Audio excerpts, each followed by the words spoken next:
आदाब, नमस्कार। मैं हूं निकिता और आज अगर हम बात करेंगे जज्बातों को अल्फाजों में उतारने की ताकत अगर किसी एक शख्सियत में है तो वो इस वक्त मेरे साथ यहाँ मौजूद है। चाहे फिर वो कोई भी इमोशन हो, मोहब्बत, इंतज़ार, खुशियाँ, ये हर इमोशन को शब्दों में बखूबी उतार लेते हैं। फिर चाहे नज़र के सामने जैसे रूहानी गीत हो या धूम 2 के धमाकेदार गाने, Guinness book of world record इनके नाम है। हिंदुस्तानी फिल्मी तरानों की दुनिया में जब भी मोहब्बत, जुदाई और यादों की बात होती है तो एक नाम हमेशा दिल और जुबां पर आता है, नगमा निगार समीर।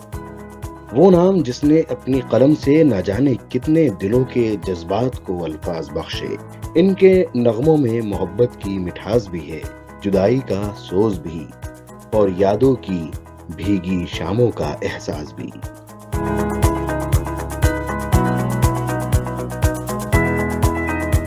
इनके वालिद मशहूर नगमा निगार जनाब अनजान साहब भी हिंदुस्तानी सिनेमा का एक बड़ा नाम रहे, जिनके लिखे तराने आज भी दिलों को छूते हैं। साल 1983 में फिल्म बेखबर से अपने सफर का आगाज करने वाले समीर ने बहुत जल्द अपनी तहरीर के जादू से फिल्मी दुनिया में वो मुकाम हासिल किया जिसका लोग ताउम्र ख्वाब देखा करते हैं।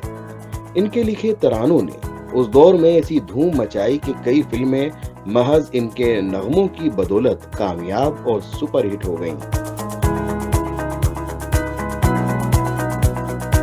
दिल, आशिकी, साजन, सड़क, फूल और कांटे, दिल है कि मानता नहीं जैसी कई कामयाब फिल्मों के यादगार नगमे लिखने वाले समीर ने अपने करियर में 5000 से ज्यादा नगमे तहरीर किए और इनकी इसी बेमिसाल कलमकारी को सलाम करते हुए इन्हें 3 बार फिल्म फेयर अवार्ड से सरफराज किया गया। साथ ही दुनिया भर में सबसे ज्यादा नगमे लिखने वाले नगमा निगार के तौर पर गिनीज वर्ल्ड रिकॉर्ड में भी इनका नाम दर्ज है।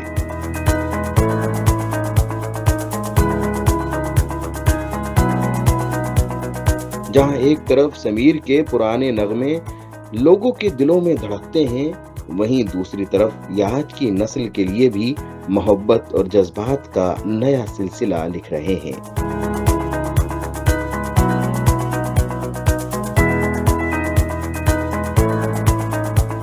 इनके बारे में यह कहना हरगिज गलत ना होगा कि समीर साहब सिर्फ एक नगमा निगार नहीं बल्कि उन लम्हों के हम सफर हैं जिन्हें हर शख्स कभी न कभी अपने दिल की गहराइयों में महसूस करता है।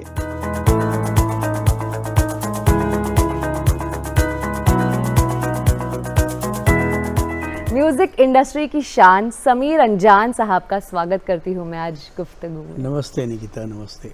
आदाब, नमस्कार। नमस्कार। जैसे कि अभी मैं बिहाइंड द कैमरा जिक्र कर रही थी कि आपके ज़िंदगी के सफ़र पे चलने वाली हूँ मैं आज आपके साथ, तो इसकी शुरुआत मैं अगर करूँ तो जो मेरी रिसर्च कहती है आपके पिताजी लेजेंडरी जो थे, तो उनसे सर इन्फ्लुएंस होके कहीं शुरुआत हुई है ये, या वो बचपन का दौर मैं जानना चाहूँगी सर। हाँ, बड़ा अजीबोगरीब रहा है मेरा सफ़र। स्वर्गीय पिता गीतकार अनजान का जिक्र किया तुमने कि उनके बारे में मैं कुछ बात करूं। पूरी दुनिया जानती है, उन्होंने नाम अनजान रखा था मगर उनको जानते सब थे। हमारे साथ एक अजीब त्रासदी थी कि मैं था बनारस में और वो थे मुंबई में। जब मैं मुंबई आया तो मेरी उम्र थी 23 साल और इन 23 साल के लंबे अंतराल में मेरे ख्याल से 3 या 4 बार मेरी पिता से मुलाकात हुई थी। तो बचपन क्या होता है, लिटरली जवानी क्या होती है, इसके बारे में तो उनको पता ही नहीं था। और जब वो आते थे कभी बनारस तो हमको ऐसा लगता था कोई मेहमान घर में आया है। तो बड़ा एक अजीबोगरीब रिश्ता रहा पिता का और मेरा।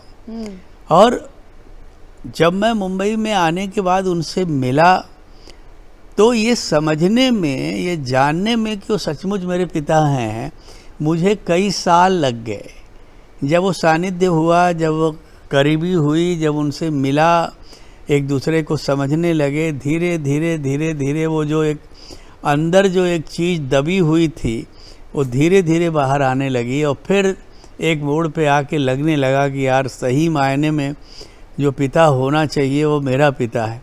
और ये मेरा सौभाग्य रहा कि उनकी विरासत को कोशिश की है संभालने की। और बहुत मेरे ख्याल से अगर फिल्म इंडस्ट्री का इतिहास देखा जाए तो मुझे नहीं लगता कि किसी भी गीतकार का कोई बेटा जो है वो सक्सेसफुल सॉन्ग राइटर बना हो। तो ये भी कोई ब्लेसिंग रही मेरी ज़िंदगी में। और तो बचपन जो बीता वो बड़े छोटे से गांव में, बनारस में एक छोटा सा गांव है, उसका नाम है ओधार। फिर वहाँ से प्राइमरी शिक्षा दीक्षा तो वहाँ हुई गांव में।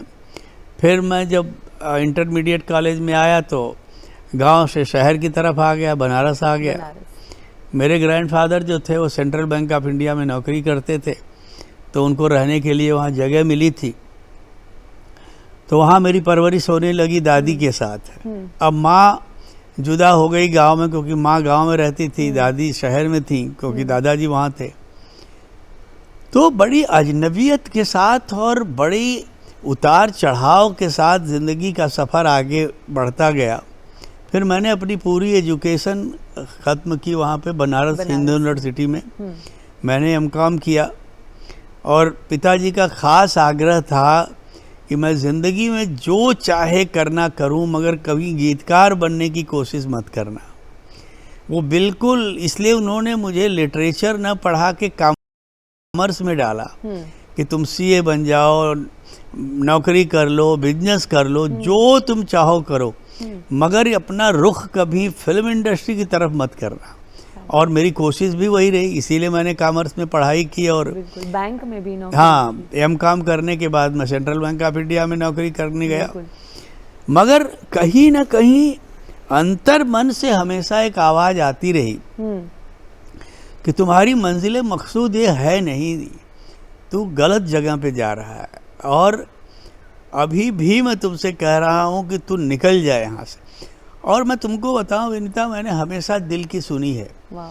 और जब जब दिल ने मुझसे जो कहा है, मैं हमेशा उस रास्ते को फॉलो किया मैंने। बिल्कुल। और उस ज़माने में 90s में बैंक की नौकरी मिलना मतलब ICS PCS बनने से कम नहीं था।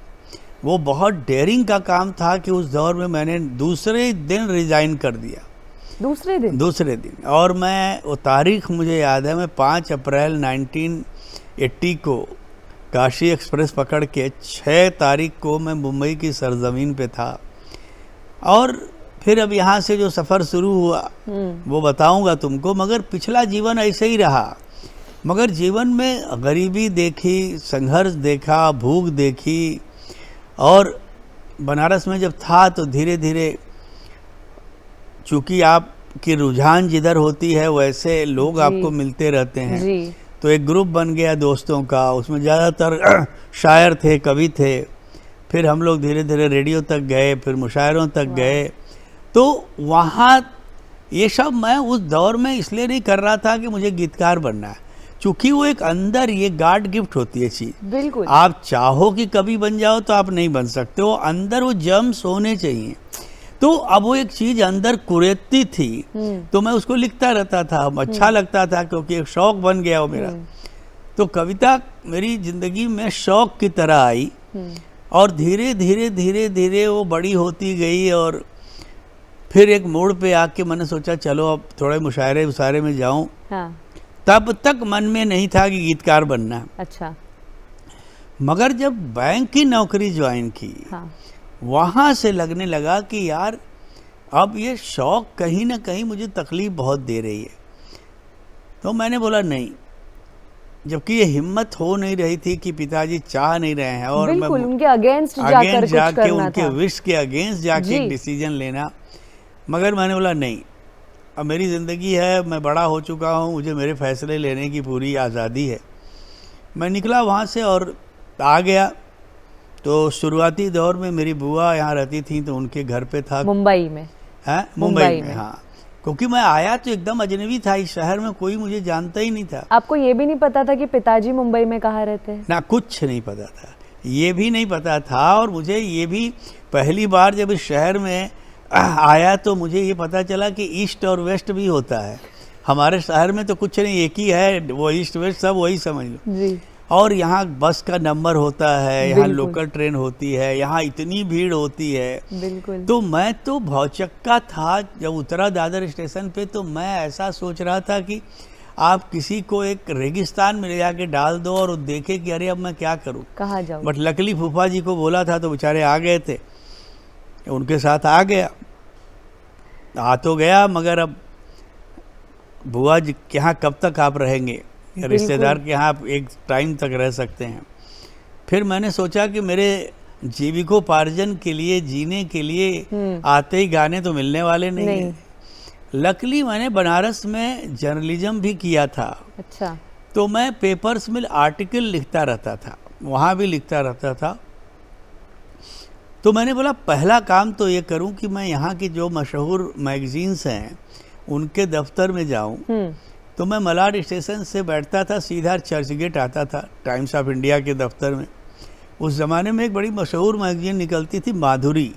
अच्छा। उसमें फिल्म वालों के आर्टिकल आते थे और लोग बहुत पढ़ते थे। तो मैं वहाँ गया तो वहाँ विनोद तिवारी जी एक एडिटर हुआ करते थे, वो पिताजी के दोस्त भी थे। अच्छा। जब मैंने उनको परिचय दिया हाँ। तो पहले तो उनको ताज्जुब हुआ कि कमाल है यार, तुम गीतकार अनजान के बेटे हो और तुम हमारे यहाँ काम मांगने आए हो। हाँ।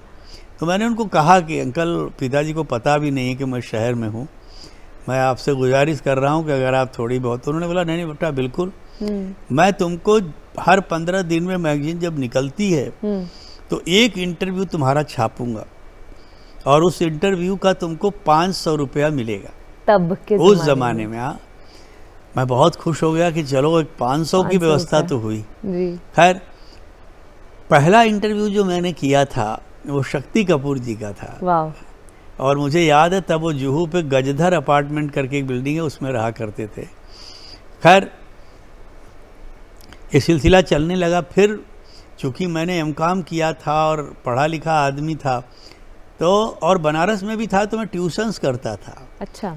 तो यहाँ मेरे, हाँ, मुंबई में भवंस कॉलेज में एक टीचर थे, उनका नाम था नामवर सिंह। उनसे पहचान थी थोड़ी बहुत। और उनके यहाँ गया तो पिताजी के तो बहुत अच्छे दोस्तों में से। तो उन्होंने कहा कि, मैंने बोला अंकल आप वो कविताएं लिखते भी थे, बहुत कवि भी थे, बड़े अच्छे शायर थे जी। तो उनके साथ बैठ के कुछ कविताएं सुनाना, तो वो एक गोष्ठी की तरह हो जाती थी, एक नशिस्त हो जाती थी हमारी शाम को। तो मैंने बोला आप स्कूल में पढ़ाते हैं, मुझे एक ट्यूशन दिलवाइए।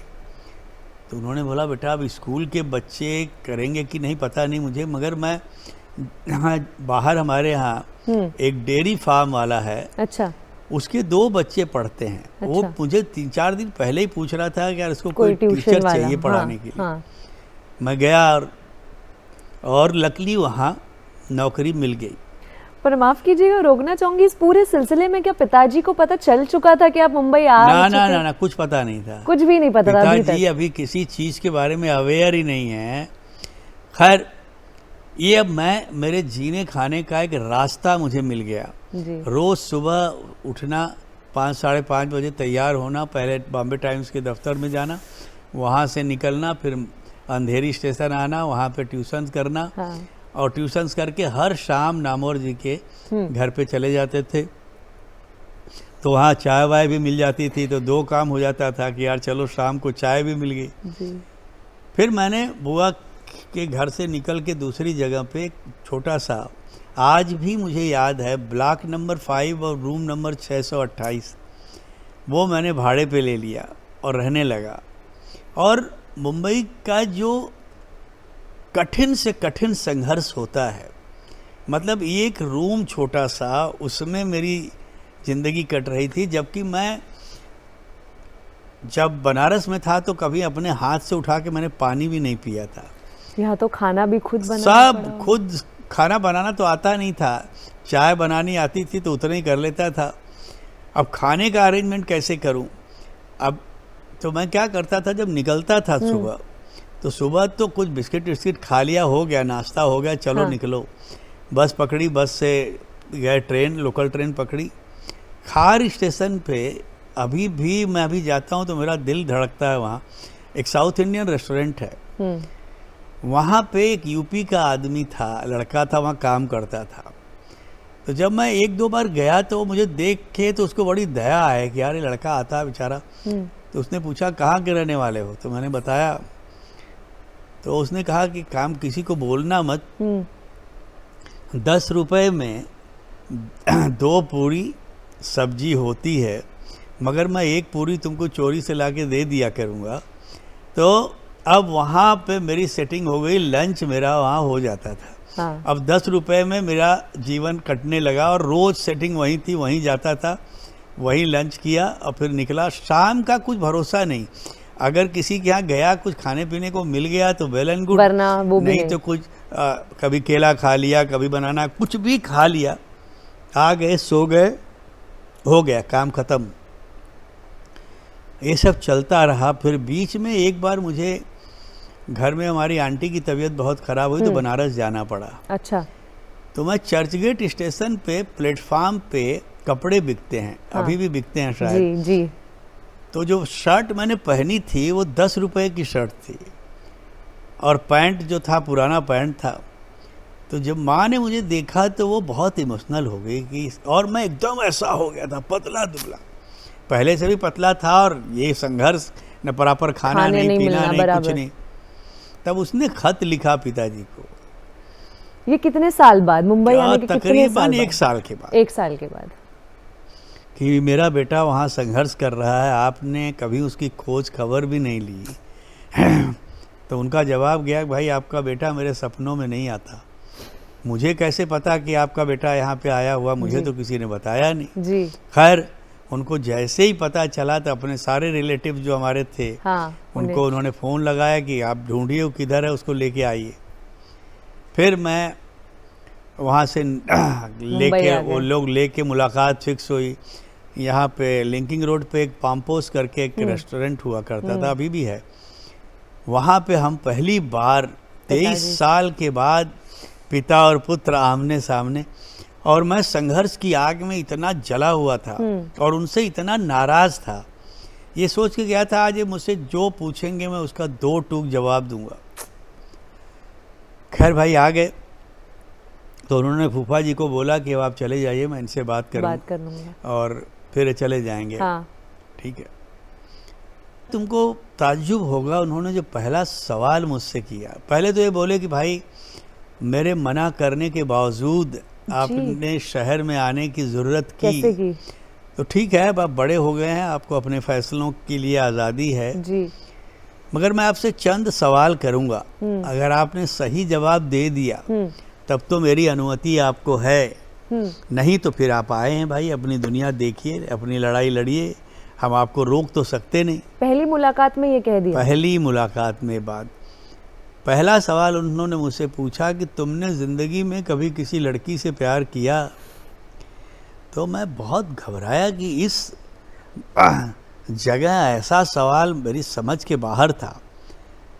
तो मैंने सोचा था कि आज ये जो पूछेंगे उसका 2 टूक जवाब दूंगा। हाँ। मैंने बोला हाँ किया था। हाँ।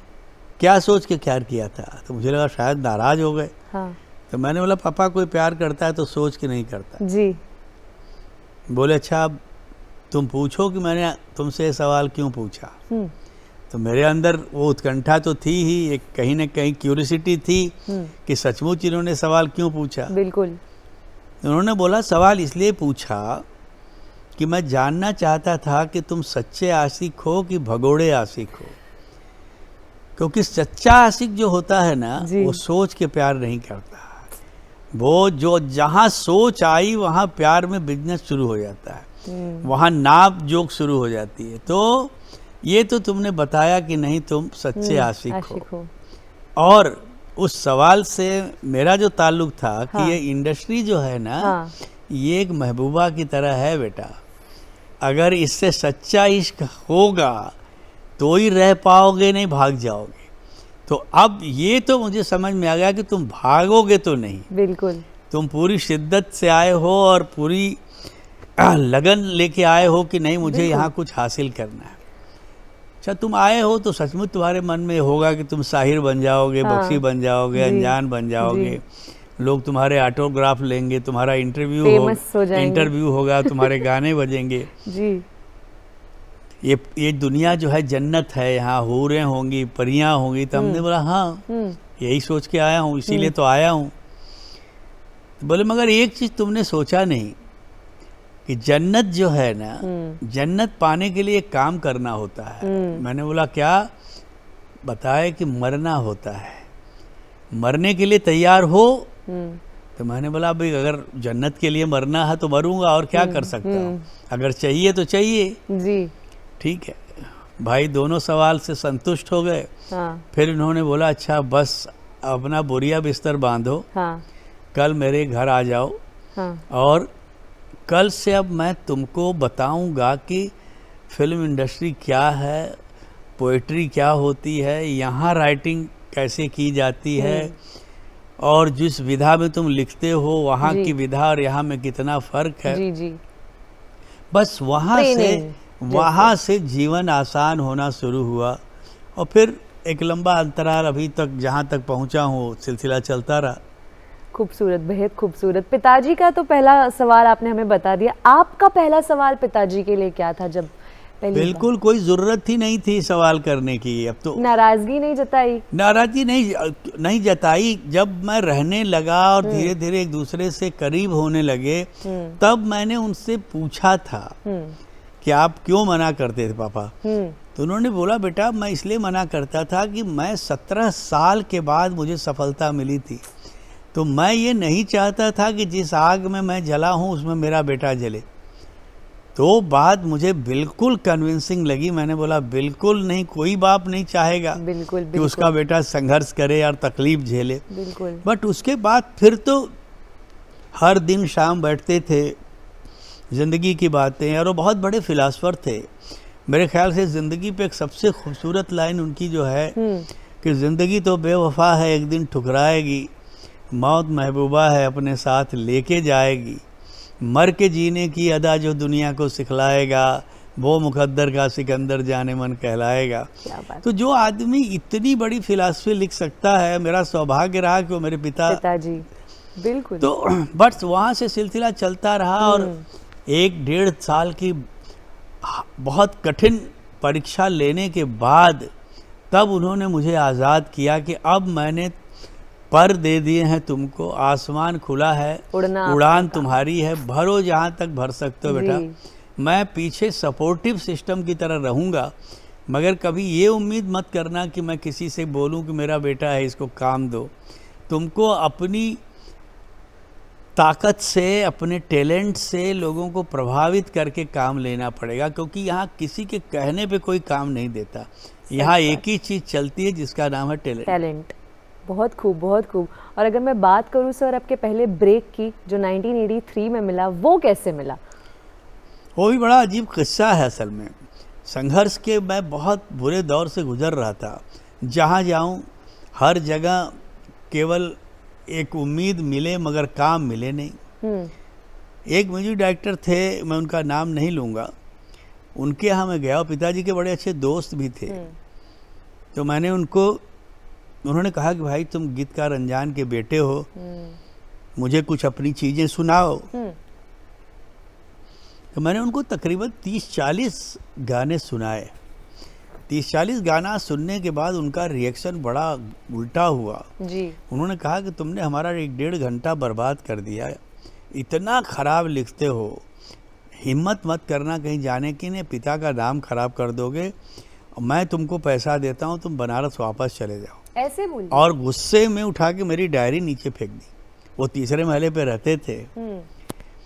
मैं नीचे आ रहा था तो मेरे पाँव ऐसे ऐसे लड़खड़ा रहे थे कि यार एक आदमी को 30-40 गानों में उसको एक गाना नहीं समझ में आया, कुछ तो गड़बड़ है जी।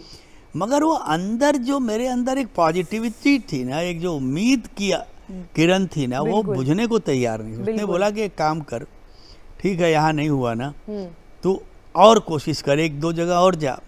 बस वहीं नीचे से डायरी उठाई और मुझे याद है DN नगर से एक बस जाती थी 222 नंबर, जी। उसको पकड़ा और सीधा मैं खार आ गया।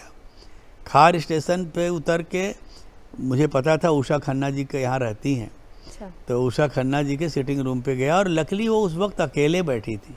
अरे आओ आओ लाले आओ आओ। हमने बोला उषा जी मैं कुछ सुनाना चाहता हूँ आपको।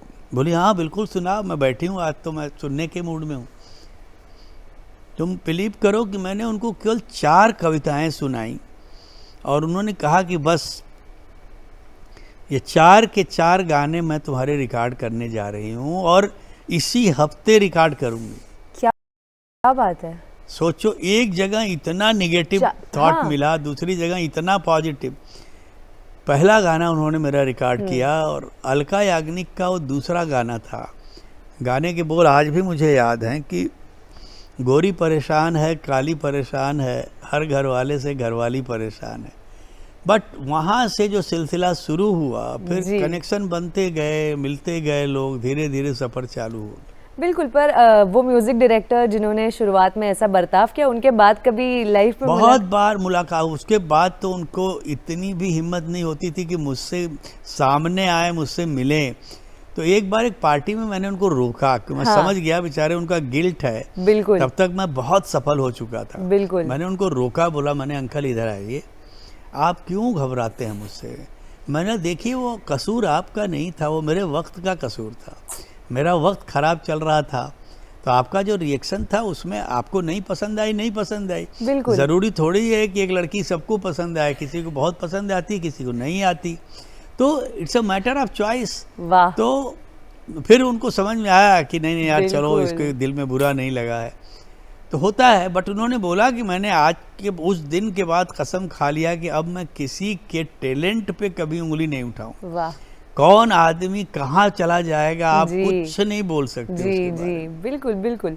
एक दौर था 1970s का जहाँ बहुत मशहूर गाने इस इंडस्ट्री को मिले, और वो ऐसे गाने थे जो बच्चे से लेके हर बूढ़े इंसान के ज़ुबान पर होते थे। उसके बाद आया 1990s का दौर जिसमें कई सारे गाने आपने भी लिखे, और वो मतलब वो क्या जादू होता था उन गानों में कि स्कूल का बच्चा भी वही गुनगुना रहा है, कॉलेज का बच्चा भी वही गुनगुना रहा है, एक सीनियर सिटीजन को भी हम वही गाने में झूमते हुए देखते थे। अच्छा सवाल है। देखो इसीलिए बोलते हैं लोग कि 70s और 90s को गोल्डन एरा बोलते हैं म्यूजिक। बिल्कुल। कुछ नहीं था, क्या होता क्या है ना, हम डिपेंड करते हैं 2 चीज़ों पे। हम कहानियों पे काम करते हैं। हम खुद, कोई भी गीतकार वो नहीं लिखता जो वो लिखना चाहता है, वो हमेशा वो लिखता है जो एक कहानी उससे लिखवाती है, जो एक किरदार लिखवाता है। अब मैं आशिकी लिख रहा हूँ तो मैं रोमांटिक गाने लिख रहा था। बिल्कुल। मैं साजन लिख रहा था तो मैं शायर बन गया था, क्योंकि उसमें वो हीरो शायर था। बिल्कुल। कूली नंबर 1 लिख रहा था तो मैं टपोरी बन गया था, कूली बन गया। तो हम उन किरदारों में ढल जाते हैं। अगर अच्छी कहानियाँ आपको मिलेंगी, अच्छे किरदार मिलेंगे, तो ऑटोमेटिकली गाने अच्छे होंगे। वो हमारा सौभाग्य था कि उस दौर में कहानियाँ अच्छी मिलने लगी, और पूरा 90s जो था वो रोमांस में तराबोर हो गया जी। क्योंकि हीरो हीरोइन, आशिकी में ना तो हीरो का पता ना हीरोइन का पता, केवल म्यूजिक से चली। उस दौर की कम से कम 50-60% फिल्में जो थीं उस वक्त नए, फूल और कांटे अजय देवगन की पहली पिक्चर, दिल ठीक है आमिर खान की दूसरी फिल्म सही। तो ऐसा नहीं था कि उस ज़माने में बड़े बड़े स्टार्स के लिए हमने काम किया, मगर उस ज़माने के डायरेक्टर्स म्यूजिकल हुआ करते थे, और कहानियाँ सेलेक्शन करने में वो हमेशा बहुत अलर्ट रहते थे कि कहानी अच्छी होगी तो भाई, ज़मीन अच्छी होगी तो मकान अच्छा बनेगा ना। बिल्कुल। अभी आजकल जैसा हो गया कि ज़मीन का पता ही नहीं, मकान बना के खड़ा कर दे रहे हैं तो गिरेगा ही गिरेगा। और ये जो जज्बात होता है ना, आप वो लिखो जो कहीं ना कहीं किसी कॉमन आदमी के जज्बे से तालमेल खाता हो। वो कहीं ना कहीं उसका एक आइडेंटिफिकेशन होना चाहिए कि यार ये गाना तो मेरा गाना है। मुझे नींद ना आए, मुझे चैन ना आए, कोई जाए जरा ढूंढ के लाए, वो हर नौजवान दिल का रोना यही होता है। जब इश्क हुआ तो सबसे बड़ी बीमारी सबसे पहले यही लगती है, नींद गई, चैन गया। तो हमने उस दौर में वही लिखा जो कॉमन आदमी के, अब वो अब तेरे बिन जी लेंगे हम, जहर जिंदगी का पी लेंगे हम। अब हर टूटा दिल जो है वही गाना गाता था। बिल्कुल बिल्कुल। क्योंकि बात वही उनके दिल में भी होती थी। जब तक आइडेंटिफिकेशन नहीं होगा ना, तब तक वो चीज आपको कहीं लगेगी ही नहीं, वो गाना मशहूर होगा ही नहीं। तो वही भाग्य ये था कि सिलेक्टर अच्छे मिल गए, हाँ। कहानियां अच्छी मिल गई जी। और एक दौर वैसा मिल गया जबकि हर आदमी, मुझे तो लगा कि हिंदुस्तान में हमने एक बहुत बड़ा काम किया। आशिकी के बाद मेरे ऊपर आरोप लगा कि लड़के लड़कियां कॉलेज छोड़ के भाग जा रहे हैं आपके गाने सुन के। लोग थिएटर में जाते थे, गाना सुनते थे, बाहर निकल आते थे, फिर गाना आता था जाते थे, फिर बाहर निकल आते थे। क्या बात है। तो कहीं ना कहीं और एक टीम बन गई। अभी लिटरली हम चौथी जनरेशन के साथ काम कर रहे हैं। एक टीम बन गई, एक ग्रुप बन गया और हर आदमी अच्छा काम करने के लिए बेताब था। इस टीम और ग्रुप की बात तो मैं करना ही चाहती हूँ सर आगे, पर अभी मुझे किस्सा याद आ रहा है जो है नज़र के सामने। ये हमने सुना है कि ये ड्राइव करते करते ये गाना बन गया था सर। अगर हर गाने की कहानी पूछोगी तो कम से कम 5-6 घंटे का इंटरव्यू चलेगा। ऐसा कोई गाना बनता ही नहीं जो बिना कहानी के बन जाए। हर गाना कैसे बना, कब बना, क्यों बना, उसमें क्या क्या हुआ, एक्सेप्ट हुआ, फिर रिजेक्ट हुआ, फिर एक्सेप्ट हुआ, दुनिया भर। नज़र के सामने का जिक्र इसलिए करता हूँ क्योंकि ये पहला गाना था जिससे मुझे पहला फिल्म फेयर मिला था। हुआ यूँ कि नदीम भाई रहते थे यहाँ पे मराठा मंदिर थिएटर के पास जी। तो हम लोग अक्सर, मैं और श्रवण लोखंडवाला से उनके यहाँ चले जाते थे सुबह काम करके, फिर दोपहर को हम लोग लौटते थे तो यारी रोड पे उनका सिटिंग रूम था, यहाँ सिटिंग करते थे। हम लोग उस दिन निकले घर से काम वाम करके, तो गाड़ी में मैं बैठा तो ऐसे ही अचानक एक आमद हुई, एक लाइन कहीं से आई। तो मैंने बोला नदीम भाई एक लाइन आ रही यार, देखो कैसी लग रही है। तो उन्होंने बोला बोलो बोलो क्या है। तो मैंने बोला नज़र के सामने जिगर के पास कोई रहता है वो हो तुम। तो उन्होंने बोला एक मिनट मैं तुमको बताऊं, मुश्किल से 2 मिनट हुए होंगे। वो आदमी थोड़ा सा कंसंट्रेट किया और वहीं गुनगुनाने लगा, सेम वही ट्यून जो गाने की है। और इतना इंस्पायरिंग लगा मुझे कि मराठा मंदिर से वर्ली सर्कल तक आते आते मैंने पूरा गाना विथ मुखड़ा और अंतरा कंप्लीट कर दिया। हार्डली ये डिस्टेंस कुछ 15 से 20 मिनट, उससे ज़्यादा नहीं थे। सो कैन यू इमेजिन कि जब आपका वक्त चलता हो, जब आप 100% अपने काम में डूबे हों, तो चीज़ों के लिए वक्त नहीं लगता। कुछ बोलते हैं ना कि कुछ कर गुजरने के लिए मौसम नहीं मन चाहिए। जब दिल में वो शिद्दत पैदा होती है ना, तो आप कहीं कुछ भी कर सकते हैं। लोग मुझसे अक्सर पूछते हैं कि सर वो साजन का गाना देखा है पहली बार, आपने कहाँ लिखा, या दिल है कि मानता नहीं कहाँ लिखा, या मेरा दिल भी कितना पागल है। तो बहुत उनको लगता होगा मैं कहीं वादियों में किसी लड़की की बाहों में लेटा हूँ और लिख रहा हूँ। मैंने बोला मैं अगर तुमको ये बता दूं कि ये गाने मैंने कहाँ लिखे हैं तो यू विल बी शॉक्ड। जैसे कि अभी आपने नदीम जी और श्रवण जी का जिक्र किया था, इनके साथ आपका बॉन्ड बहुत अच्छा था। मैंने तकरीबन 110 कंपोजर्स के साथ काम किया है और मेरे ख्याल से 90% कंपोजर्स ऐसे हैं जिनके साथ मैंने काम शुरू किया तो 1-2 फिल्में नहीं की। बहुत लंबा अंतराल उनके साथ जिया मैंने। आनंद मिलिंद के साथ मैंने बहुत काम किया। अनु मलिक के साथ मैंने बहुत काम किया। जतिन ललित के साथ इतनी बड़ी 2 फिल्में, कभी खुशी कभी गम और कुछ कुछ होता है। और इसके अलावा जो दिलीप सेन, समीर सेन, आदेश श्रीवास्तव, साजिद वाजिद, तुम प्रीतम, बिल्कुल, फिर हिमेश रेशमिया, बिल्कुल, तुम नाम लेती चली जाओ, AR रहमान, लक्ष्मीकांत प्यारेलाल, RD बर्मन। सो ये हम करते नहीं, कोई करवा लेता है। मेरे पिताजी की एक बड़ी खूबसूरत कविता है कि मैं कब गाता मेरे स्वर में प्यार किसी का गाता है। मैं कब गाता मेरे स्वर में प्यार किसी का गाता है, जब जब आए याद किसी की नया गीत बन जाता है। क्या बात है। तो जीवन, हमारा जीवन तो उसके ऊपर है। हमको, हमारे पास न तो कोई साज होता है, न हमारे पास न तो कोई पढ़ाई होती है, हमारा तो सीधा कनेक्शन उससे होता है। कुछ नहीं सूझता तो आंख बंद करते हैं और एक ही दुआ करते हैं, मालिक कुछ रास्ता दिखा, तो कहीं ना कहीं से कुछ न कुछ दे देता है। जी बिल्कुल। और अगर मैं जानना चाहूँ समीर साहब की कौन सी वो एक ऐसी फिल्म थी जिससे काफ़ी ज़्यादा सक्सेस मिला, मतलब उसके बाद ऐसा लगा कि अब मैं आ चुका हूँ? दिल, पहली दिल से फिर मैंने कभी पीछे मुड़ के देखा नहीं, क्योंकि दिल के बाद एक लंबा हिट फिल्मों का सिलसिला, दिल, आशिकी, साजन, दीवाना, राजा हिंदुस्तानी, हम है राही प्यार के, यू जस्ट नेम इट, सड़क जी। तो कहीं ना कहीं फिर उसके बाद एक दौर शुरू हुआ जब तेरे नाम से हिमेश रेशमिया मेरी ज़िंदगी में आए और उनके साथ 90% काम किया। फिर प्रीतम की एंट्री हुई धूम से, धूम 1, धूम 2, धूम 3, फिर साजिद वाजिद आए, हाउसफुल 1, हाउसफुल 2, हाउसफुल 3। सो ये सिलसिला बनता गया, नए नए लोग मिलते गए। फिर एक म्यूजिक कंपोजर मेरी ज़िंदगी में आए, सचिन जिगर, उनके साथ मैंने उस साल का सबसे बड़ा यूथ एंथम लिखा था, 4 बज गए लेकिन पार्टी अभी बाकी है। फिर वो आइटम गानों का एक दौर आया, तो मैं आई हूँ यूपी बिहार लूटने से लेके, सरकाए लो खटिया से लेके, और ऐसा जादू डाला रे, और यू जस्ट नेम इट, और अनारकली डिस्को चली। तो वो सिलसिला उसी तरह से बनता गया। और मैंने कहा ना, मैं नहीं लिखता, कोई लिखवा लेता है।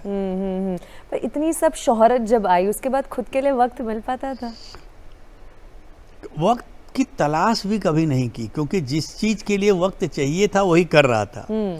अब आप किसी लड़की की तलाश में हैं और वो आपको मिल जाए, फिर आप पूछो कि भाई आप किसी की तलाश में हैं, भाई हम कोई तलाश करनी नहीं, हमारी जो तलाश थी वो पूरी हो गई। तो हमको ये लगा नहीं कि यार हमको और चीज़ों के लिए थोड़ा वक्त निकालना चाहिए। हाँ, अब जाके रियलाइज हुआ कि बहुत कुछ मिस किया तब। उस वक्त तो मैं एक नशे में था काम के, एक एडिक्शन था मुझे, रात दिन को लिखना लिखना लिखना लिखना है। परिवार को भी वक्त बिल्कुल नहीं। बच्चे कब बड़े हो गए, कब पढ़ाई कर ली उन्होंने। अब तो बच्चे मिलते हैं तो ऐसे गले मिलते हैं कि ऐसा दुख होता है कि यार इन बच्चों का बचपन नहीं देख पाया। मेरी बड़ी बेटी जब पैदा हुई उस वक़्त मैं सक्सेस के उरूज पे था, तो मैं वो जब सोई रहती थी तो मैं आता था, जब वो सोई रहती थी तो मैं उठ के चला जाता था। एक दिन रात को लकली मैं आया तो तबीयत उसकी थोड़ी नासाज रही होगी, उठी और उसने मुझे देखा ना तो ऐसा गला पकड़ी मेरा, छोड़ने के लिए तैयार। उस दिन मुझे अंदर से बड़ी ग्लानि हुई कि यार ये मैं ठीक नहीं कर रहा, मगर बेबसी थी क्योंकि परिवार को स्टेबल करना था, बच्चों की परवरिश थी, जिम्मेदारियां बहुत थी, पिता गुजर गए थे। तो कहीं ना कहीं जब आप किसी सर्कमस्टांसेस में फंसते हैं ना, बिल्कुल, तब आपको ये नहीं सोचता कि हम क्या मिस कर रहे हैं। कि ये है कि टारगेट पॉइंट क्या है, उसको पूरा करना पड़ेगा। बिल्कुल। हमारे गांव में कहावत है ना कि मरता क्या न करता। जब आप उस मोड़ पे आते हैं तब आपको करना ही पड़ता है। डू और डाई सिचुएशन। बिल्कुल। मैं ये भी जानना चाहूँगी, उस दौर में जब इतने हिट सॉन्ग्स आए, इतने सारे काम आए, तो कभी किसी हीरो ने पर्सनली कॉल करके बोला कि मेरे लिए क्यों नहीं लिखते आप ऐसा कोई हिट गाना? नहीं, ऐसा तो नहीं हुआ, मगर जैसे आप दीवाना लिख रहे थे, हाँ। तो दीवाना में सारे गाने ज़्यादातर ऋषि कपूर के साथ। शाहरुख खान ने जब गाने सुने तो बेचारे मिले तो उन्होंने बोला कि अरे नदीम भाई आप लोग यार एक आध गाना मुझे भी हिट दे दो भाई, सब ऋषि भैया कोई सारे हिट गाने हैं। तो पहले तो नदीम को लगा यार नया नया लौंडा क्या करेगा मालूम नहीं। जी। फिर उनको लगा कि यार लड़का अच्छा लगता है, इसको कुछ करते हैं। बिल्कुल। तब 2 गाने हमने उनको दिया, ऐसी दीवानगी देखी नहीं कहीं, बिल्कुल। इसलिए जाने जाना दीवाना तेरा नाम, और एक कोई ना कोई चाहिए प्यार करने वाला। जी। और बेचारे उस दोनों गानों से और उस फिल्म से उनका करियर किसी और जगह तक चला गया है। उसके बाद उन्होंने कॉल करके हाँ, और होता है बहुत से। और उस दौर में क्योंकि हमारा जब दौर था तो सलमान, शाहरुख, आमिर, ये सब लोग हमारे साथ संघर्ष शुरू किए थे। आमिर खान के साथ तो हम लोग कितनी रातें हम लोग बैठे रहते थे मंसूर खान के घर पे।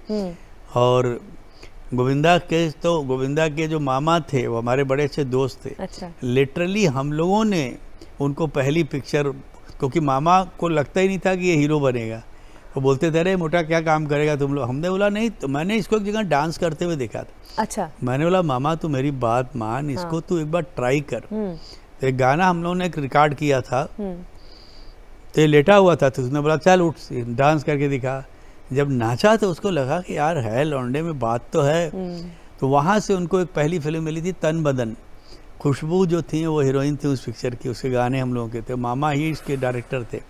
तो इतने क्लोज रिश्ते थे, शाहरुख से भी मुलाकातें होती रहती थी, सलमान के साथ बहुत, सलमान के पिताजी महान राइटर सलीम साहब के घर पे कितनी बार हम लोग डिनर पे जाते थे, बैठते थे और उनसे बात करके इतना अच्छा लगता था, कमाल के आदमी। बिल्कुल। तो कहीं ना कहीं वो एक माहौल ही था, क्योंकि सफलता सबको साथ में मिली जी। और सबका एक दूसरे के काम में बहुत कंट्रीब्यूशन रहा है। बिल्कुल। क्योंकि उनको अच्छे म्यूजिक की ज़रूरत थी, हमको एक अच्छे परफॉर्मर की ज़रूरत थी।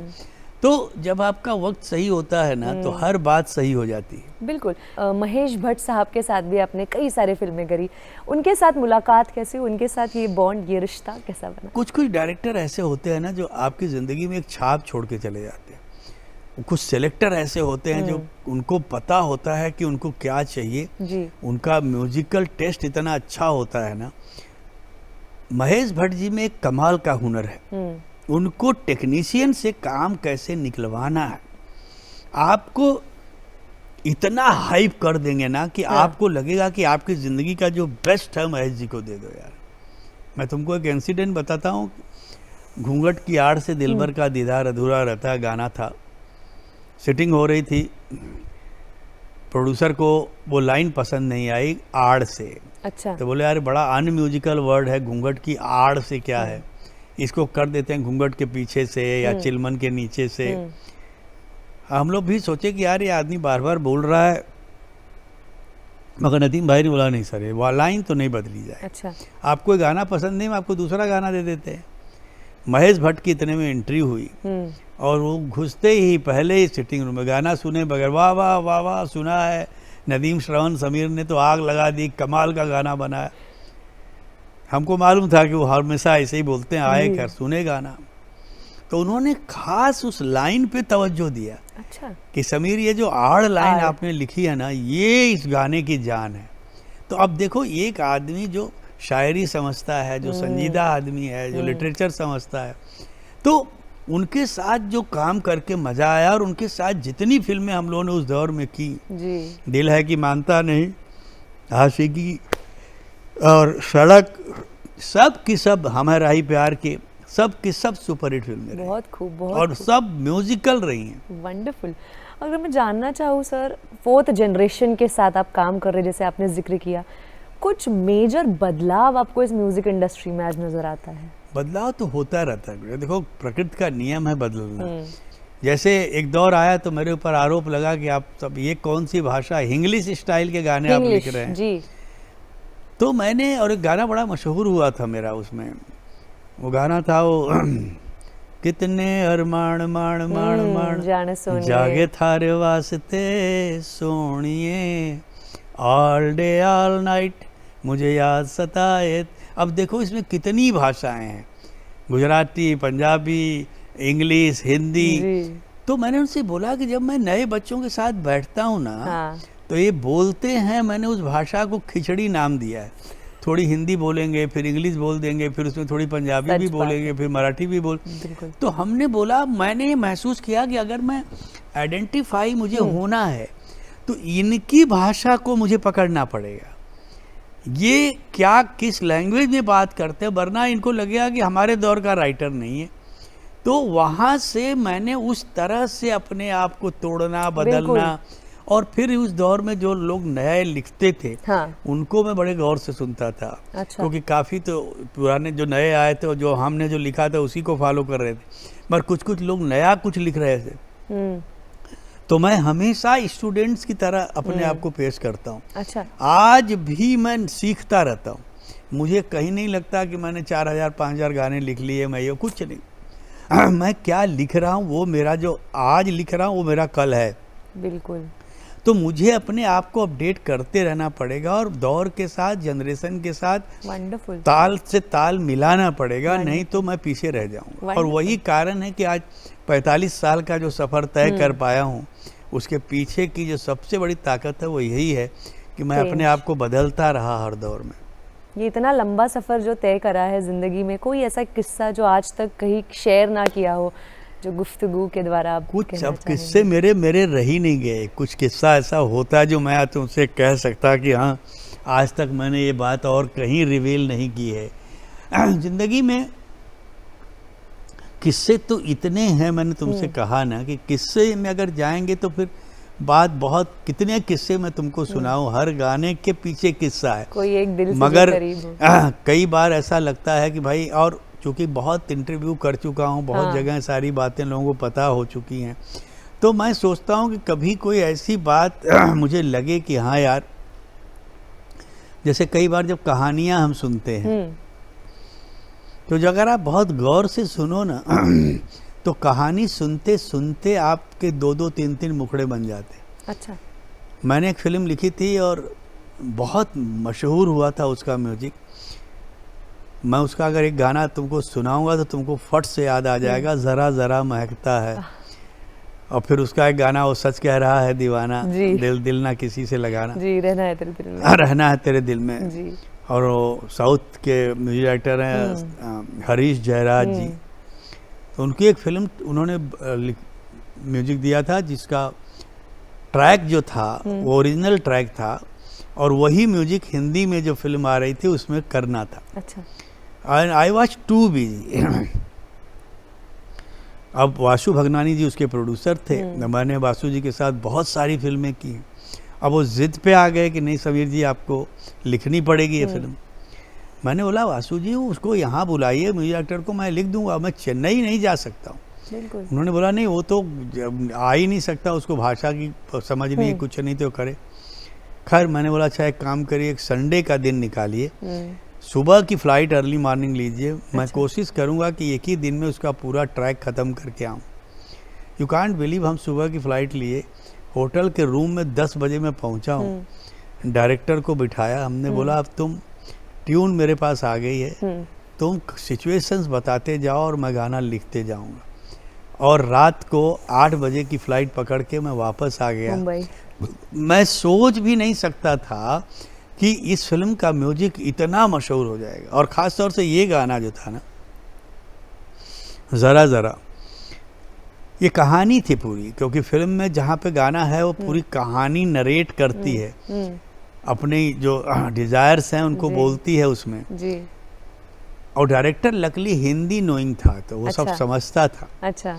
तो अब ये हुआ कि गवाएं किससे, तो कोई सिंगर, क्योंकि गाना थोड़ा सेडक्शन भी था इसमें, थोड़ा अलग भी था, तो कोई सिंगर ही नहीं समझ में आई। बिल्कुल। तो वहाँ के एक बड़ी मशहूर क्लासिकल सिंगर हैं, उनका नाम है बॉम्बे जयश्री। बॉम्बे जयश्री इसलिए नाम रखा है क्योंकि पहले रहने वाली बॉम्बे की थी, वहाँ सेटल हो गई, तो वहाँ के लोग उनका नाम ही बॉम्बे जयश्री करें। तो उनको हरीश ने बुलवाया कि सर एक्सपेरिमेंट करते हैं, शायद कुछ बात बन जाए, कुछ नया हो जाए, और वही हुआ। एक तो सिंगर तो परफेक्ट थी, क्लासिकल सीखी हुई, ऐसा गा के गई कि वो गाना मतलब आज रेडियो का हाईएस्ट प्लेड गाना है, कैन यू बिलीव इट? आज भी उसकी एक मेरी पसंदीदा लाइन तो ये रहेगी, सर झूठा ही सही प्यार तो कर। हाँ, प्यार तो कर। बहुत खूब। तो कहीं ना कहीं इस तरह की कहानियाँ बनती रहती हमारे जीवन में। हर फिल्म में कोई ना कोई हादसा, कोई ना कोई कहानी बन जाती है, कोई ना कोई बात ऐसी हो जाती है जो अभी जैसे कूली नंबर 1 का गाना, मैं तो रास्ते से जा रहा था, मैं तो भेलपूरी खा रहा था, प्रोड्यूसर गाना करने को तैयार नहीं, और डेविड धवन की ये जिद कि अगर ये गाना नहीं हुआ तो मैं पिक्चर ही नहीं करूँगा। अरे उन्होंने बोला यार ये कहाँ भेलपूरी जानीपुर रास्ते पे जा रहे, कौन गाना सुनेगा? मगर डेविड धवन को कॉन्फिडेंस था कि सर आप समझ नहीं रहे इस गाने में क्या बात है, और हमको ये गाना चाहिए। अब पता चला वो गाना उस फिल्म का सबसे बड़ा हिट गाना हो गया। Absolutely. साजन का गाना देखा है पहली बार, गाना बन गया, प्रोड्यूसर रिकॉर्ड करने को तैयार नहीं है। वो बोलता है कि यार हमारी पिक्चर कंप्लीट हो गई और आप, नदीम भाई को मुखड़ा बहुत पसंद था, उन्होंने बोला नहीं गाना तो करेंगे जी। तो उन्होंने बोला कि अभी रिलीज डेट फिक्स हो गई है और सलमान माधुरी की डेट मिलना इम्पॉसिबल है। तो उन्होंने बोला एक काम करो, हम लोग सनी में गाना रिकॉर्ड कर रहे हैं, आप माधुरी और सलमान को बुलाओ, अगर उनको गाना इतना पसंद आ जाए कि वो आपको डेट दे दें कि चलो हम दूसरे की डेट उड़ा के आपको देते हैं, तो आप करोगे? बोले हाँ तब कर लूँगा। बिल्कुल। बुलाया उन्होंने, सलमान ने बोला कि पहले कल का कल टिकट बुक कर, कल ही हम ऊटी जाएंगे, गाना क्या शूट बात करके है। आ जाए। क्या बात है। और वो गाना उस फिल्म का इतिहास हो गया। तो क्या बोले हम। एक और बड़ा अच्छा किस्सा बताते हैं बच्चे, जब मैं कॉलेज में जाता था, कहीं फंक्शन में जाता था, तो बोलते थे कि सर आपने हमारा एक काम बड़ा आसान कर दिया। हमने बोला क्या हो गया भाई। बोले हम जब किसी लड़की से आई लव यू बोलना होता है, हाँ। तो बोलने की हिम्मत नहीं होती तो बोलते नहीं, उसको गाड़ी में बैठाते हैं, ये गाना लगा देते हैं कि मेरा दिल भी कितना पागल है, ये प्यार तो तुमसे करता है, पर सामने जब तुम आती हो कुछ भी कहने बस से डरता खेल हो है। जाता है सर, वहीं का वहीं, हमको आगे कुछ करने नहीं पड़ता। तो ऐसे Brilliant. कितने किस्से हैं Brilliant. कि अजीब अजीब सिचुएशन फंसती है उसमें से कैसे। एक दिन हम लोग, मैं और आनंद, रात को ड्रिंक थोड़ी ज़्यादा हो गई, सुबह का हैंगओवर, अब सुबह सिटिंग रखी हुई 8 साढ़े 8 बजे, अब दिमाग काम कर नहीं रहा है, प्रोड्यूसर को बुला लिया, उसको गाना सुनाना है। हम लोग गाड़ी में जा रहे हैं, तो मैंने बोला यार जा रहे हैं हम, सुनाएंगे क्या भाई। हाँ। तो आनंद ने बोला यार कुछ ऐसे ही लाइन बोलिए, कुछ फेकम फाकी करिए, देखिए। तो मेरे दिमाग में आया कि यार ये मेरा गाना बहुत चला था, तुत्तू तू तुत्तू तारा। तारा। मैंने बोला एक मीनिंगलेस वर्ड फेंकता हूँ। हाँ। तो ऐसे ही मैंने गाड़ी में चलते चलते बोला यार ऐसा कुछ करें क्या, हाय हुक्कू हाय हुक्कू हाय हाय। तो आनंद ने बोला अरे अच्छा अच्छा अच्छा बोलो बोलो। हाँ। अब उसने ट्यून बनानी शुरू कर दी, हाय हुक्कू हाय हाय, हाय हुक्कू हाय। तुरंत मेरे दिमाग में आया ये लड़की मेरे सामने, मेरा दिल लिए जाए जाए जाए, हाय हुक्कू। तो अब ऐसे गाने, और वो इतना मशहूर हुआ गाना, आज भी वो गाना बजता है तो लोग खड़े होकर डांस करते हैं। आपका अगर कोई एक पसंदीदा गीत आप हमारे लिए यहाँ गुनगुनाना चाहोगे? फिल्म का तो तुम लोग सुनते रहते हो, हाँ, मशहूर गाने सारे सबको पता है। मेरी अभी किताब आई है जिसका नाम है समीराना गीत। वो किताब मैंने अपनी माँ को डेडिकेट किया है। माँ पे मैंने चंद पंक्तियाँ लिखी हैं, और बहुत मुश्किल से, क्योंकि माँ से मैं बहुत क्लोज था। जो पिताजी का तो मैंने बताया कि 23 साल तक तो मिला ही नहीं था। कहता है कि कैसे पूरी होती मन्नत देख ली, कैसे पूरी होती मन्नत देख ली, मैंने माँ को देखा जन्नत देख ली। क्या बात है। तो उस किताब में मेरी वो कविताएं तुम लोगों को मिलेंगी जो फिल्मों में मैंने कभी इस्तेमाल की ही नहीं। एक सवाल मेरे जहन में कब से जो आ रहा था कि ज़िंदगी में वो पहला जब चेक अमाउंट मिला था ना, उसे देखने के बाद क्या वो रूम याद आई थी जो रेंट पे ली थी, वो लड़का जिसने वो पूरी भाजी अरे बड़ा अच्छा सवाल कर दिया तुमने। एक बड़ा अजीब हादसा हो गया था। माँ से मैं जब बनारस से निकला था तो माँ से मैंने 500 रुपया लिया था। अच्छा। और मेरे दिल में ये था कि जो मेरे पहले गाने की कमाई मुझे मिलेगी वो मैं पैसा माँ को भेजूंगा। और एग्जैक्ट 500 रुपया मुझे मिला। तो मुझे याद है मलाड में एक पोस्ट ऑफिस है, वहाँ मनी ऑर्डर करने जाना था जी। तो मैं खार से निकला चेक लेके जी। और लोकल ट्रेन में सफ़र करता था, बस में सफ़र करता था। तो लोकल ट्रेन में दरवाजे के पास एक होता है ना रॉड, जिसको पकड़ के खड़े रहते हैं। मैं था, मेरे साथ एक भोजपुरी फिल्मों का एक्टर था ब्रिजेश तिवारी, 6 फीट हाइट थी बहुत। वो बेचारा हमको बहुत मानता था, डैडी के साथ भी बड़े अच्छे ताल्लुकात थे। तो हम और दोनों निकले तो हमने बोला कि यार पहले चले मम्मी का मनी ऑर्डर कर दें फिर हम चलते। साथ में आए। पहले अभी होता है कि नहीं मुझे पता नहीं, पहले मुंबई में ऐसे हादसे बड़े होते थे कि जब ट्रेन गुजरती है ना तो वो रास्ते पे जो पोल लगे होते हैं, इलेक्ट्रिक के पोल, उस पे जो चोर और उचक्के टाइप के लोग रहते हैं ना, वो खड़े रहते हैं। हाँ। और वो डंडे उंडे से मार देते हैं अगर आप ऐसे हाथ लेके, बैग आपके हाथ में है, घड़ी आपके। अब मैं हमेशा एक बैग रखता था ऐसे हाथ में, और मैं इस तरफ था, बैग बाहर की तरफ था, और उसी में पैसा था मम्मी का। और 2 कदम आगे बढ़ी गाड़ी, मतलब कांदीवली और मलाड के बीच में उसने मारा हाथ पे, बैग गिर गया और मुझे चक्कर जैसा आया। वो तो ब्रजेश इतना हैवी आदमी था, उसने मुझे पकड़ के अंदर खींचा, वरना मैं भी गिरा होता, खत्म हो जाता। मुझे स्टेशन पे उतारा, बेचारा लिटाया, उस प्लेटफॉर्म पे भाग के गया। तब तक तो ले के चला गया। उसमें मेरी बहुत सारी कविताएं गई, मेरे वो पैसा चला गया। तो जिंदगी की पहली कमाई का हश्र हुआ था, सोचो।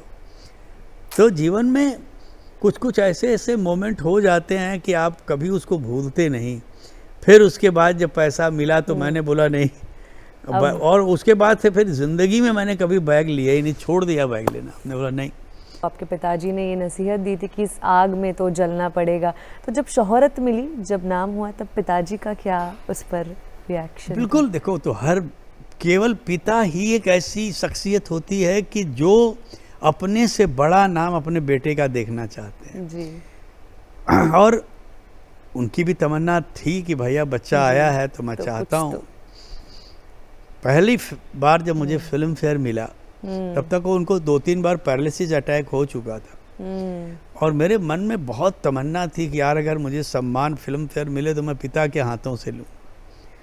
खैर नॉमिनेशन में नाम आ गया, इनविटेशन भी आ गया, मगर उनकी कंडीशन ऐसी थी कि वो चल नहीं पा रहे थे आसानी से। मैं, मेरी पत्नी और माँ पूछे कि आप चलेंगे, तो बोले हाँ चलूँगा। खैर उनको पकड़े, हम लोग लेके आए, बैठा दिया और जब विनर अनाउंस हुआ, मेरा नाम अनाउंस हुआ जी। तो मैं गया तो स्टेज पे मुझे याद है जैकी श्रॉफ मुझे अवार्ड दे रहे थे जी। तो मैंने जैकी से रिक्वेस्ट की कि मेरी बहुत दिली तमन्ना है कि मेरे पिताजी के हाथों से मैं। अरे बोले समीर जी बिल्कुल। उन्होंने अनाउंस किया। यू कांट बिलीव, जो आदमी 2 कदम चल नहीं सकता वो यहाँ से लेके समझो मेकअप रूम से जहाँ से हम आ रहे हैं वहाँ तक वो आदमी अकेला गया। तो आप सोचो वो जज्बा क्या हुआ होगा। गया और उन्होंने बोला वहाँ जाके कि ये जो काली औरत है, जो फिल्म फेयर जो है ना औरत की तस्वीर, ब्लैक लेडी, इसको पाने के लिए मैंने बड़ी जद्दोजहद की मगर मुझे कभी मिली नहीं है। मेरे बेटे ने मुझे आज ये सम्मान दिलवाया है और मैं आपको बताना चाहता हूँ कि ये समीर की जर्नी नहीं है, ये मेरी दूसरी यात्रा की शुरुआत है। और जीवन में मैंने जो जो नहीं हासिल किया है वो मेरा बेटा मुझे ला के देगा। एंड वो मेरी ज़िंदगी का सबसे बड़ा अवार्ड है। मुझे ऑस्कर भी मिल जाए ना, मुझे Guinness book of world record मिला, मगर वो जो सेटिस्फेक्शन मुझे है ना जी। वो मंजर आज तक मेरी आंखों में वैसे का वैसे ही कैद है। बेहद खूबसूरत। तो उनको बहुत खुशी होती थी और कभी मगर वो सामने नहीं बोलते थे। मैं जब भी पूछूं कि पापा कैसा लगा गाना, बेटा अच्छा है, मेहनत और करनी पड़ेगी। अरे मैंने बोला यार कितनी मेहनत करूं भाई। मगर बाप सही बाप वही होता है जो बच्चों के मुंह पे कभी तारीफ नहीं करता। उनसे एक प्रोड्यूसर ने बोला कि भाई आपका बेटा कैसा लिखता है, तो उन्होंने बोला बहुत ख़राब लिखता है। बोले यार आप कमाल के बाप हो, बेटे के बारे में ऐसे ही बोले आप कमाल के आदमी हो, बाप से पूछ रहे हो बेटा कैसा लिखता है। अरे भाई वो कौन बाप होगा जो बोलेगा नहीं मेरा बेटा खराब लिखता है। आपको उससे खुद लिखवाइए और आप मुझे बताइए कि मेरा बेटा कैसा लिखता है। बच्चन जी के लिए भी बड़े गाने पिताजी ने लिखे थे, अपने टाइम के बहुत ही मशहूर गीतकार पिताजी रहे हैं। ये अजीब सौभाग्य रहा है कि जब वो बनारस में थे ना पिताजी, क्योंकि उन्होंने भी पढ़ाई बनारस में की थी, उन्होंने बीकॉम किया था वहाँ से, BHU से ही पढ़े थे। तो उनके गुरु ने उनसे कहा था कि अनजान तू ये शहर छोड़ मत, मैं तुझे हरबंस राय बच्चन बना दूंगा, लिटरेचर तेरा इतना स्ट्रांग है ना। तो तबीयत ऐसी ख़राब हुई, उनको अस्थमा की बीमारी थी। डॉक्टरों ने बोला कि अगर इनको ज़िंदा रहना है तो ये शहर छोड़ना पड़ेगा, किसी समुद्र तट पे जाना पड़ेगा अगर आप चाहते हैं कि आपका बेटा बच जाए। उस मजबूरी में उनको छोड़ के यहाँ आना पड़ा। यहाँ आए लगे, मगर उनको क्या पता था कि उनको हरबंस राय बच्चन नहीं अमिताभ बच्चन के साथ जुड़ना है। और वो पहली फिल्म जहाँ से जुड़ा हुआ कैके पान बनारस वाला, और वहाँ से आज भी बच्चन साहब का जब नाम आता है और इस गाने का जिक्र नहीं हो ऐसा हो ही नहीं सकता, पिताजी का जिक्र नहीं हो ऐसा हो ही नहीं सकता। जबकि इसका भी किस्सा ये था कि फिल्म में गाना था ही नहीं। जावेद अख्तर, सलीम जावेद की कहानी थी जी। जावेद साहब ने, इन लोगों ने पिक्चर देखी तो सेकेंड हाफ इनको लगा बहुत ड्राई है, केवल फाइट फाइट फाइट चल रही है, वहाँ एक इंटरटेनमेंट चाहिए। जावेद साहब जिद पे अड़ गए कि नहीं मुझे यहाँ गाना चाहिए जी। फिर पिताजी को बुलवाया गया और पिक्चर कंप्लीट हो गई, सब कुछ, रिलीज डेट कंफर्म हो गई। हाँ। और प्रोड्यूसर की हालत इतनी ख़राब हो गई थी पिक्चर बनाते बनाते कि उसको खाने को पैसा नहीं। ने बोला जावेद साहब कैसे करेंगे? बोले भाई कुछ भी करो मगर ये करना पड़ेगा। आए भाई, गाना सुनाया उन्होंने, गाना बना। अब अमिताभ बच्चन जाने वाले थे 1.5-2 महीने के लिए कहीं आउट ऑफ इंडिया, तो एक ही दिन था, वो एक ही दिन में अगर गाना शूट हो सकता है तो करो, नहीं तो नहीं होगा। अरे भाई बोले कैसे एक दिन में गाना कर रहे हैं शूट? कर डांस डायरेक्टर से बात हुई तो उन्होंने बोला अच्छा एक काम करो, चलो कोशिश करते हैं शायद हो जाए। जी। तो गाना था खई के पान, तो भैया टाइप का एटमॉस्फेयर चाहिए, तो और सेट लग नहीं सकता क्योंकि टाइम है नहीं। बिल्कुल। तो उन्होंने बोला एक काम करो, ये जोगेश्वरी गोरेगांव में जो यूपी वालों के तबेले होते हैं ना, जी।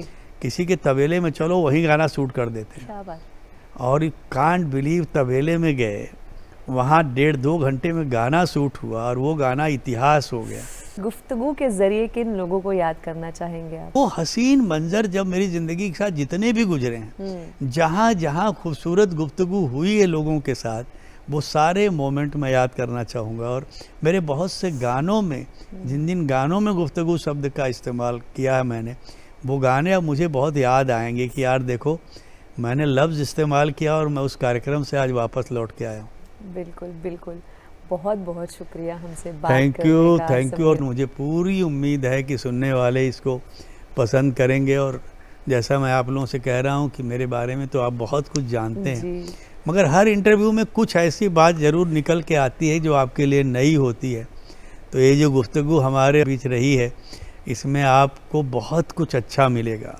Thank you very very much. तो अगले हफ्ते मिलेंगे एक नई शख्सियत के साथ गुफ्तगू में। तब तक के लिए आप मुझे इजाज़त दें। आदाब, नमस्कार।